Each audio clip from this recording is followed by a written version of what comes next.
depois eu volto à pergunta que está escrito, tentando responder a questão da Judith. Primeiro, é feliz a ideia de terem colocado, parabéns ao diretor, que o nome esteja aqui.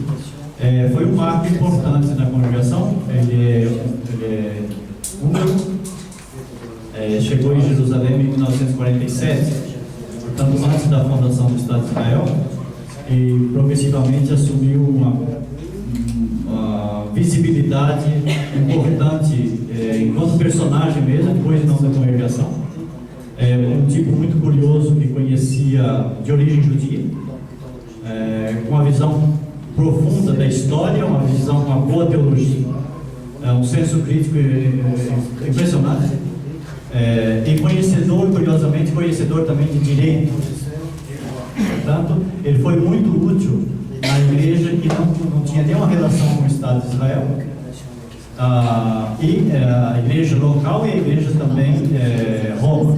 Então ele exerceu durante muitos anos um certo papel de interlocutor entre Israel e as autoridades da igreja romana e a autoridade também local, autoridade local. Ele teve uma visibilidade no nível universitário também.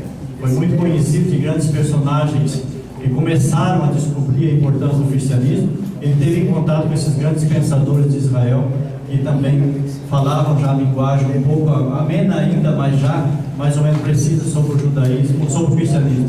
Ele esteve presente em todo nível de congresso, de grandes, produziu um pouco, escreveu um pouco, bastante mesmo. Tem até um livro que eu acabei publicando no final da morte dele, importante, de artigos que estavam todos manuscritos ainda, de uma leitura muito precisa sobre a questão judaica. Ele não foi o mesmo estilo de Pierre Menard, que foi em direção só da vida talmúdica, porque ele não conseguia nunca estar dentro de um quadro. Ele precisava de vários quadros. Então ele fazia a coleção de selo, fazia a coleção de tartarugas, fazia a coleção de todo tipo de livros, como também como é que chama do elefante? Marfim, grandes coleções que sobraram, elas estão lá em casa agora.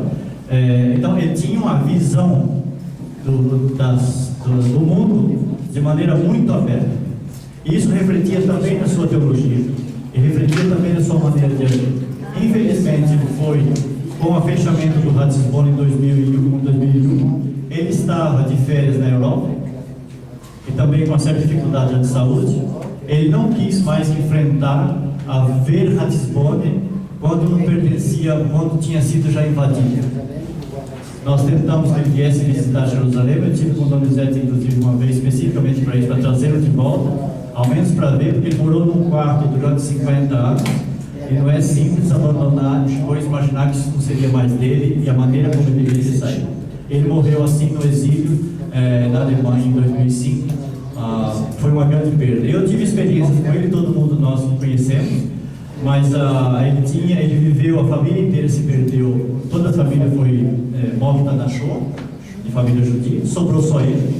Ele tinha só um irmão que também na época foi para o seminário, mas não podendo vir para a França, na época nós tínhamos na Bélgica e na França, o irmão ficou na diocese na Hungria, e enquanto ele deveria ser ordenado, ele foi pego pela Gestapo e foi morto alguns meses antes da ordenação do diácono.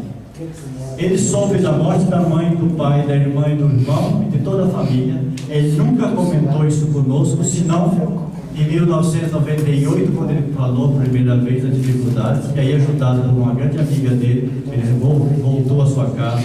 Então foi um homem que tinha uma experiência profunda e que nem tudo nós conseguimos saber dele, mas por causa desses medos, às vezes, angústia que ele tinha, algumas noites ele me chamava, ele morava na torre do Ratisbon e eu embaixo. Nós tínhamos um telefone que chamava uma campainha. Então às 11 horas ele me chamava meia-noite dizendo: vem aqui que eu preciso falar com você. E aí ele contava as histórias. Então eu realmente, foi uma perda que eu não pude explorar ao máximo, porque não se pensava, como nunca se sabe que ele morreria quando ele morreu. Mas foi um personagem importante, e ele sustentou praticamente durante um período grande o nome da congregação, juntamente com outros. Mas ele foi um marco onde Jerusalém, praticamente o mundo mais intelectual e o mundo da igreja conheceu, mas extrapolou o universo de Israel. Tem uma pergunta aqui que é: como foi da congregação de Sion em Jerusalém, os judeus de Jerusalém sabem do que falamos. Apenas um grupo pequeno conhece Sion.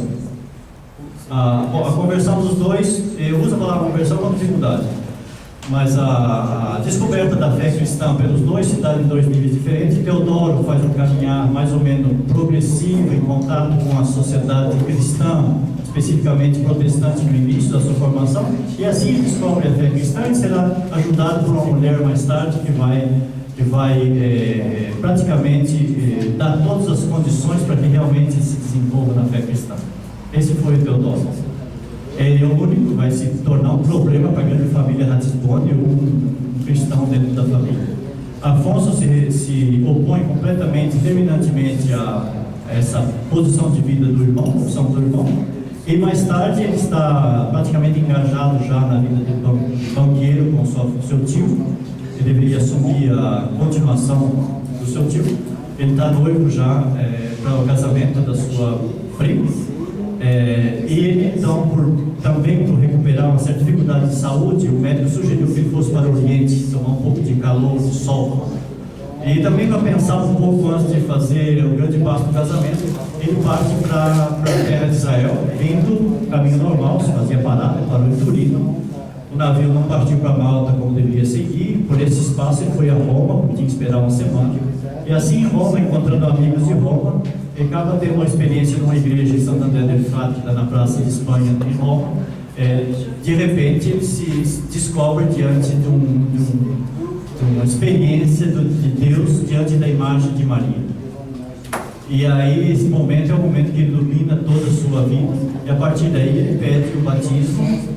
No dia 31 de janeiro já é batizado, portanto 20 de janeiro, em 11 dias será batizado. Ele faz um período longo de retiro para definir um pouco a sua vida, discernimento, e já no mesmo ano ele entra no jesuíta para seguir a carreira de jesuíta, e fica aí até 1951, quando com a autorização do superior geral dos jesuítas e do Papa Pio XI, ele é liberado dos jesuítas e passa a integrar a obra já que estava iniciada com os dois, em consultação entre os dois, e o Teodoro era o responsável.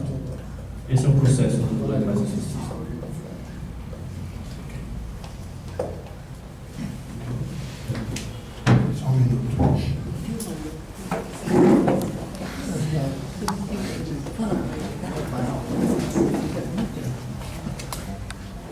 Obrigada, Ana, por sua conferência. Eu gostaria de ouvi-lo falar sobre essa relação Sion, povo e terra, do ponto de vista da universalidade e particularidade.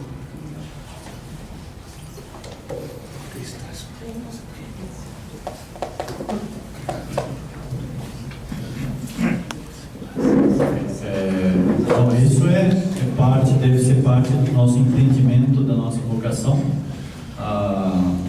O povo de Israel não é por culpa deles, segundo a revelação bíblica que nós acreditamos, é um povo escolhido por Deus. Sabe primeiro? Há uma terra que é escolhida também na dimensão bíblica, que é a terra de Israel. Então o que se entende daí é que Deus tem os seus caprichos. Ele funciona de maneira inversa, então ele vai do particular para o universal. Então não está privilegiando ninguém, ele está privilegiando a humanidade, mas ele passa pelo particular. Então passar por povo de Israel, pela terra de Israel, passar por Jerusalém, portanto nós vemos outra dimensão pequena que é o templo. Depois do templo nós temos o Santo do Santo, que é outra dimensão menor ainda, e dentro do Santo do templo está vazio. Então esse vazio que apresenta é a plenitude de Deus, a dimensão teológica que podemos entender.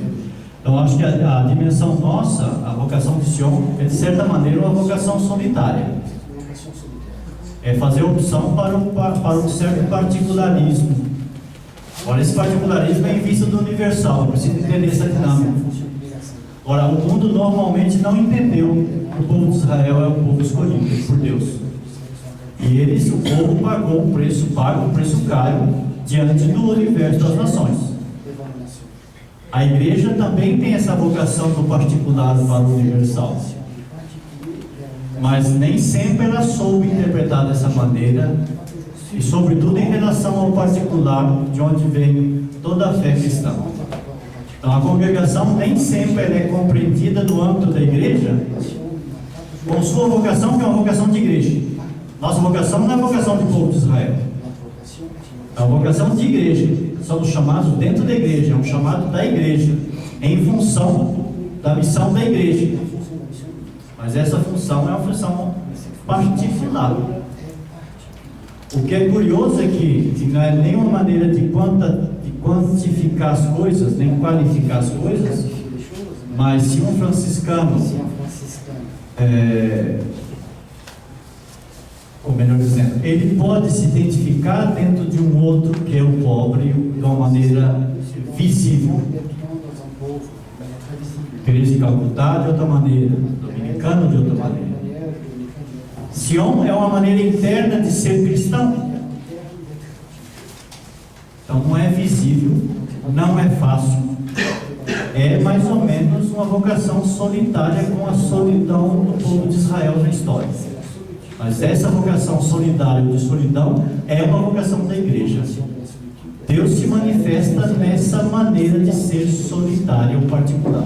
Então Deus chega ao universal pelo particular. O particular não é privilegiado, não. Ele tem uma missão. Mas o universal depende dele. Então nossa redação deve ser a compreensão profunda dessa dinâmica que Deus inventou, não somos nós que é o povo de Israel que inventou. Obrigada. Alguma outra questão?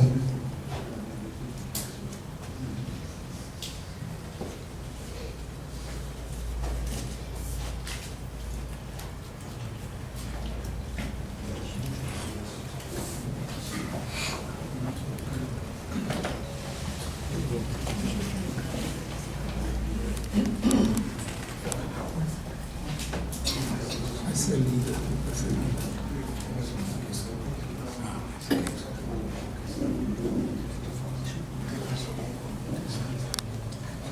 Você quer falar? Só um minutinho.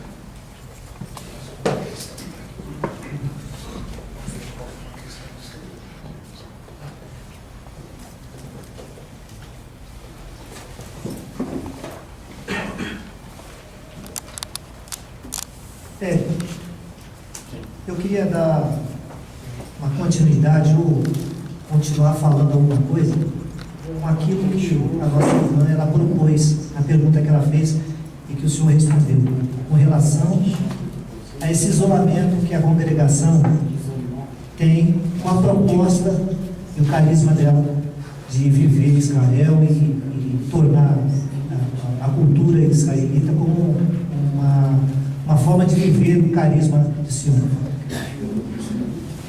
Na igreja no Brasil, a minha impressão, eu vejo muito uma igreja piedosa, pietista, e entrar e viver o carisma de Sion é aprofundar em coisas mais terrenas da nossa religião. É ver Jesus de pé no chão, que comeu aquilo que nós comemos, que fez aquilo que nós fizemos. E isso nós aprendemos aqui no centro, e eu tenho a impressão também que é o carisma de ver o Jesus pé no chão e a realidade judaica que comportou toda a nossa história. Essa proposta de Sion, em termos de igreja, ela é bem vista pelo Vaticano, ela é bem vista pelo clero do Brasil, ou, como o senhor disse, isolam a congregação e ela anda por si só, independente da igreja?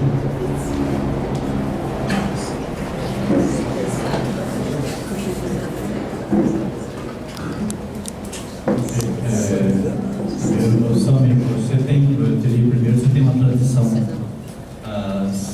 suas origens vêm dessa região onde nós nascemos na fé. Eu acho que você tem já os cromossomos, a sensibilidade também para isso, portanto já é considerado também de Sion na sua maneira de interpretar as coisas, bem? Nós vivemos na terra da sua fronteira. A pergunta é realmente a questão. Nós temos como Sion não é onde mora, não, né?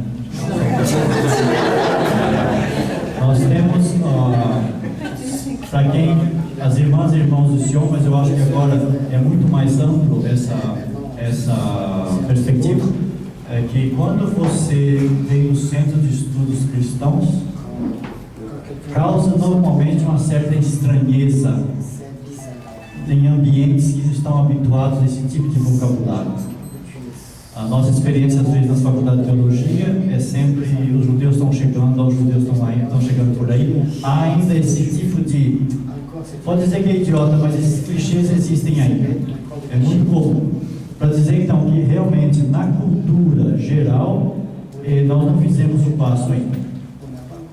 O que é confortante é que nós hoje não falamos mais nada do que não está nos documentos da igreja.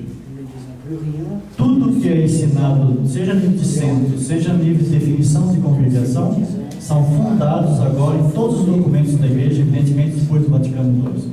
Portanto, nós estamos hoje ancorados sobre os ensinamentos da igreja. Portanto, em alguns debates, por exemplo, experiências importantes com pessoas que têm oposição a isso, a minha reflexão é isso: você tem que definir em qual igreja você pertence. A Igreja Católica Romana tem esse ensinamento. Não sou eu que estou ensinando ou falando. Então nós todos somos protegidos, ancorados por isso. Mas estou de acordo contigo. Eu não conheço hoje a realidade do Brasil de maneira geral. Pouca ausência não me autoriza mais dizer em nome como é que está o Brasil. Mas eu posso dizer que há uma ignorância crassa no clero. Eu penso que o Brasil não está isento dessa ignorância também. Eu vejo que há uma sensibilidade por parte de pessoas do clero, isso sim, temos bispos, temos cardeais, sim, que estão interessados e veem nisso uma importância. Mas, de maneira geral, o clero, por ignorância, não conhece isso e, por não conhecer, não se interessa. E, às vezes, quando eles ouvem falar disso, há uma certa reticência, mas é fruto de ignorância, não é nem mais convicção. Agora, de maneira didática, nós temos que explicar que isso já são avanços da igreja, não é mais avanço da congregação. A congregação simplesmente está fazendo um trabalho, ela tem, hoje a sua exclusividade é isso. Mas é um dever de todo católico, ao menos católico romano. Mas o reconhecimento não é ainda adquirido, não. De acordo com você? Desculpa, tem uma pergunta aqui.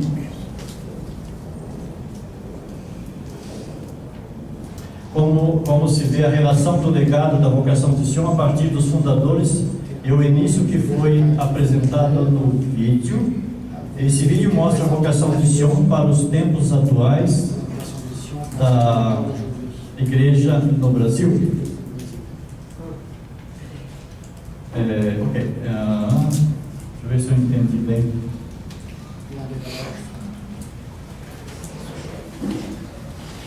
Eu acho que o vídeo não está. Bom, primeiro, o vídeo não representa tudo que aqueles que estão no vídeo quiseram dizer. A entrevista e a conversa, a fala é maior, e por questões técnicas de interesse, corta-se e coloca só fogo. Então você tem só uma fala rapidinha, em 3 ou 4 lugares. Mas eu vejo aqui o vídeo é coerente com nossa fundação. As falas aí vão no mesmo sentido. Está presente no colégio, está presente na paróquia, está presente no centro. Onde mais estava? Centro, paróquia, escola, educação. Há coisa para fazer aí, acho que está sendo trabalhado, e é conscientizar o nosso corpo docente das escolas também, que é próprio nosso. Isso é uma consciência nossa hoje que está sendo trabalhada. Mas nós estamos na mesma linha. Há uma relação. Os fundadores, eu diria que eles não têm dificuldade no túmulo onde eles estão em ver essa discussão no vídeo e o período dele. Eu tenho a impressão que em alguns pontos eles diriam: vocês poderiam estar um pouco mais adiantados.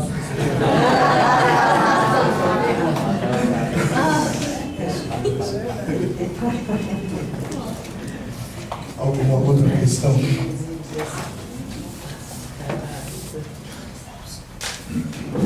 Bom, então, com as questões, a gente encerra dizendo que a palestra de amanhã será do professor Dr. Yves Chevalier, que está aqui. E fiquem tranquilos, aqueles que não entendem francês, que haverá tradução simultânea. Então, nós esperamos que Nós esperamos que todos estejam presentes amanhã e também na sexta-feira na palestra final de encerramento desse simpósio. Nós gostaríamos de lembrar também aqueles que estão aqui convidados e que se interessam pelos nossos cursos aqui. As matrículas já estão sendo iniciadas, as conversas. Então, deixe para nós o telefone de contato, o e-mail de contato, que depois nós avisamos exatamente o pedido de matrícula. E a gente sabe muito bem que a melhor propaganda é o boca a boca e o convite de cada um de nós. Então, se a gente pudesse, dos diferentes lugares que nos encontramos, divulgar os nossos 2 cursos, seria mais interessante até do que a gente fazer os livrinhos e distribuir os papéis por aí. Então, nós também contamos com a participação de vocês na nossa programação do próximo ano. Muito obrigado, uma boa noite e até amanhã.